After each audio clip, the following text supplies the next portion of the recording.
आप में से बहुत सारे बच्चों ने इस साल बोर्ड का एग्ज़ाम दिया होगा, चाहे सीबीएसई, आईसीएसई, आईएससी या देश के किसी भी राज्य के बोर्ड एग्ज़ाम आपने दिए हों। बहुत से ऐसे बच्चे हैं जिनके नंबर उनकी अपेक्षा के अनुसार नहीं आएंगे, या कुछ ऐसे भी बच्चे होंगे जो फेल हो जाएंगे। उनके लिए एक गुड न्यूज़ मैं इस वीडियो में शेयर करने वाला हूँ। पूरे देश के बच्चों के लिए है, बहुत बड़ा फैसला हुआ है। क्या है गुड न्यूज़? इसके लिए आपको वीडियो देखना पड़ेगा। कैसे मिलेगा सेकेंड चांस, और कंपार्टमेंट के बच्चों को 3 अलग अलग मौके कैसे मिलेंगे, ये सब कुछ मैं आपको इस वीडियो में समझाऊंगा, ग्राफ बना करके, और प्रूफ भी दिखाऊंगा बच्चों। लेकिन उसके पहले आपके फ़ायदे की बात हो जाए। आज से हम शुरू कर रहे हैं एक ऐसा क्विज़ जिसमें आप जीत पाएंगे कैश प्राइज़। ये कैश प्राइज़ जीतने के लिए एक छोटा सा हम क्वेश्चन यहाँ पर शेयर कर रहे हैं, जो रीजनिंग का क्वेश्चन है। इसका आंसर आपको कमेंट करके देना है, और जो पहले 1000 कमेंट आएंगे उनमें से जिनके आंसर सही होंगे, अगर ज़्यादा लोगों के आंसर सही हैं तो उनमें से लकी ड्रॉ निकाल करके ये प्राइज़ हम उनके गूगल पे अकाउंट में भेज देंगे। जिसका लकी ड्रा में नाम निकलेगा उनका गूगल पे अकाउंट उनके कमेंट में ही पूछेंगे। आप याद रखिएगा, कमेंट में डिलीट मत करिएगा, और इस वीडियो को लाइक भी कर दीजिएगा ताकि आप ये प्राइज़ जीत सकें। आप एक बार क्वेश्चन फिर से देख लीजिए, स्क्रीनशॉट ले लीजिए, टाइम ले करके आंसर दे दीजिए बच्चों इसका।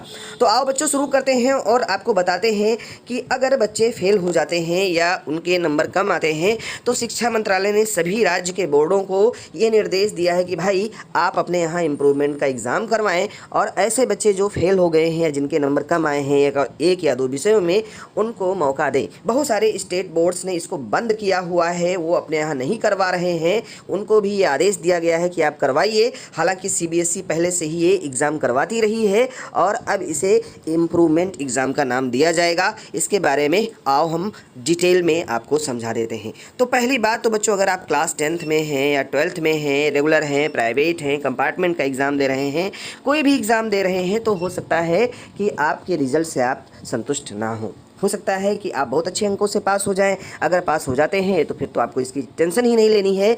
अगर आपके नंबर कम आए, किसी वजह से जितना आपने सोचा था उससे नंबर कम आए, तो आपको इम्प्रूवमेंट एग्ज़ाम देने का मौका मिलेगा। इम्प्रूवमेंट एग्ज़ाम कितने सब्जेक्ट में दे पाएंगे, इसके लिए मैं आपको बता दूं बच्चों। सीबीएसई में नियम है कि जितने भी सब्जेक्ट आपने लिए हैं, सारे सब्जेक्ट में आप ये कंपार्टमेंट का एग्ज़ाम दे सकते हैं। एक से ज़्यादा सब्जेक्ट में दे सकते हैं। अगर आपको एक ही सब्जेक्ट में देना है तो एक सब्जेक्ट में दे सकते हैं। और ये जो इम्प्रूवमेंट एग्ज़ाम होगा बोर्ड एग्ज़ाम के साथ में होगा, मतलब 1 साल तैयारी करने का भी मौका आपको मिल जाएगा।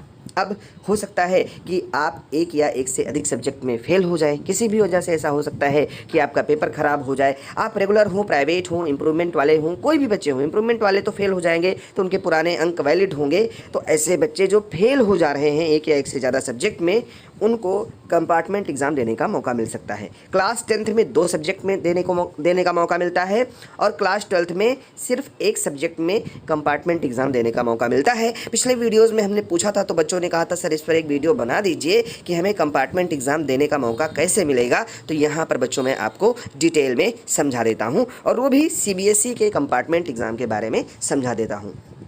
आप चाहे रेगुलर स्टूडेंट हों, प्राइवेट हों या कंपार्टमेंट के बच्चे हों, अगर आप फेल होते हैं तो आपको निराश नहीं होना है। आपको दूसरा तीसरा मौका सीबीएसई देगी। कैसे देगी इसको समझ लीजिए। मान लेते हैं कि कोई बच्चा है, रेगुलर एग्ज़ाम दे रहा है या प्राइवेट एग्ज़ाम दे रहा है, और एक या एक से ज़्यादा सब्जेक्ट में फेल हो गया, तो उसके लिए उसको कंपार्टमेंट की परीक्षा देनी होगी, जिसके 3 चांसेस मिलेंगे।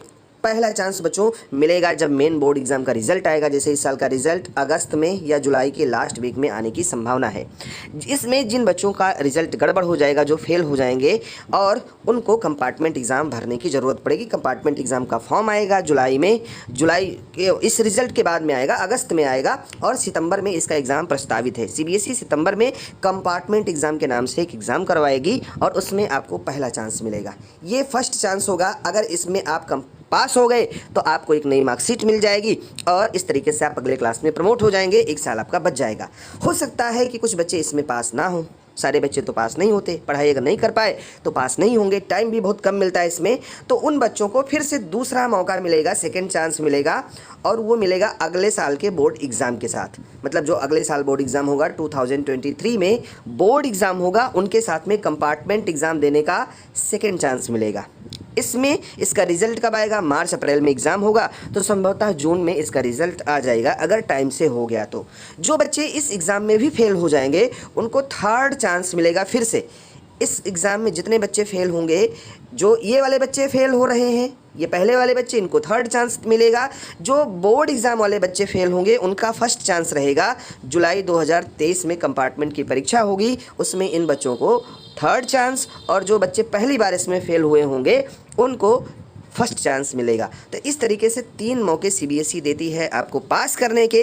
अगर आप इसमें भी फेल हो जाते हैं, थर्ड चांस में भी फेल हो जाते हैं, फिर से आपको प्राइवेट कैंडिडेट का फॉर्म भरना पड़ेगा। मतलब आप प्राइवेट कैंडिडेट माने जाएंगे, सारे सब्जेक्ट का एग्ज़ाम देना पड़ेगा और उसका फॉर्म आएगा बच्चों जुलाई में इसका एग्ज़ाम होगा, तो उसका फॉर्म आएगा अक्टूबर 2023 में।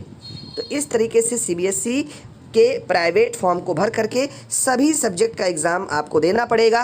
अगर आप पास हो गए सारे सब्जेक्ट में तो ठीक, अगर एक सब्जेक्ट में फेल हो गए तो फिर से ही कंपार्टमेंट वाली बात, और अगर आपके नंबर कम आए तो इम्प्रूवमेंट का फॉर्म भर के आप फिर से अपनी परीक्षाएं दे पाएंगे और अपने अंकों को सुधार पाएंगे। तो वीडियो कैसा लगा कमेंट करके हमें बताइएगा।